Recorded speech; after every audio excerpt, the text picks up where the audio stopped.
Hi, I'm Courtney Waugh, a research and scholarly communication librarian with Western Libraries. In this video, I'll walk you through two main avenues for making your article available open access. To learn more about open access, visit Western Libraries' website or contact us anytime at library@uwo.ca. Open access, or OA, encompasses a whole array of scholarly outputs such as articles, books, open educational resources, and open science. This video mostly focuses on open access journals.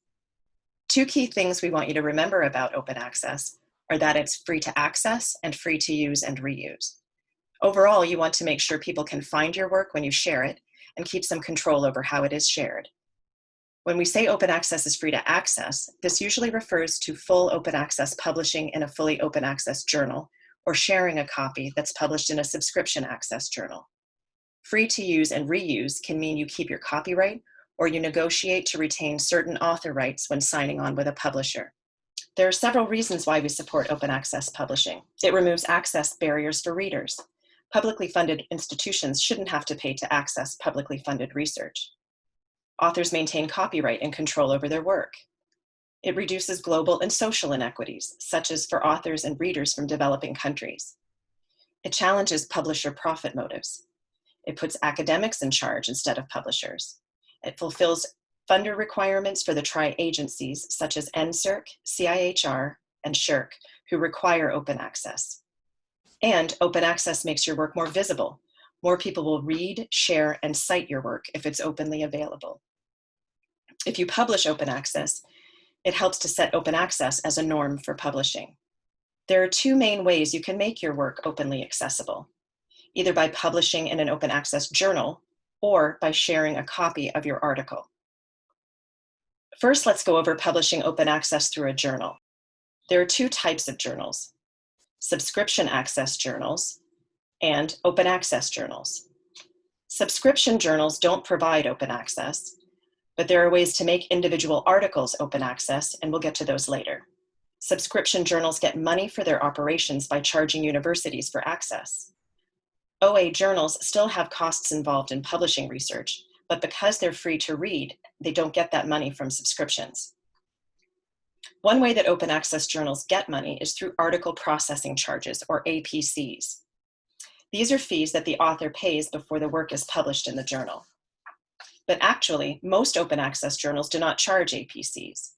They pay for their publishing costs through money from grants, support from societies, or a lot of them rely on volunteer labor from academics. Libraries also provide money to support open access journals, including Western Libraries. So that's the journal route to open access. We mentioned you can also make your work open by sharing a copy. When it comes to making individual articles openly available, one approach ties right into the subscription journals, and that's what we call a hybrid journal. A subscription journal might make individual articles open when the author pays a fee. We call those hybrid journals because they're a hybrid of open access and subscription. Hybrid journals also charge APCs. This can sometimes make it difficult to tell whether the journal is truly open access or if it's a hybrid journal that publishes some articles as open access. The other way to make an individual article openly available is to upload a copy to a repository such as Scholarship at Western. Usually the researcher shares a preprint or postprint. In other words, a version of the article rather than the final published version or the version of record. It's still a reputable and accepted way to make an article open access and also fulfills the tri-agency requirements. Let's go over the main differences between open access and subscription access journals. They differ mainly with respect to who can access the article and read them, whether the author is able to retain copyright, and whether the journal charges a fee for publishing. When it comes to access, anyone can read an open access journal. With a subscription journal, you must have a subscription to read it, usually because of an affiliation with a subscribing university library. When it comes to copyright and licensing, open access journals allow the author to keep copyright, whereas a subscription journal asks the author to give copyright to the journal or publisher. When it comes to costs, open access journals may charge a fee or an article processing charge. With subscription journals, there's only a fee if the author wants to pay to make the article immediately open. It's important to note that the business model of a journal has no bearing on quality, and each journal must be evaluated on a journal-to-journal basis and considered on their own merits. As we've learned, there may be charges associated with publishing open access. These charges are called article processing charges, or APCs. Not all open access journals charge APCs. In fact, the majority of fully open access journals do not. Hybrid journals, on the other hand, almost always do as part of the publisher's subscription model.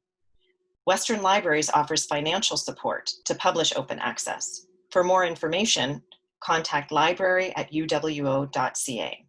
I hope this video helps to explain some of the benefits of publishing openly, the basics of how to publish open access, and what costs might be involved depending on the avenue that you choose. Be sure to check out the open access section of the Western Libraries website for more information. If you have questions about anything covered in this video, or you would like support in publishing your work openly, don't hesitate to contact us at library@uwo.ca. We're always happy to help. Thanks for watching.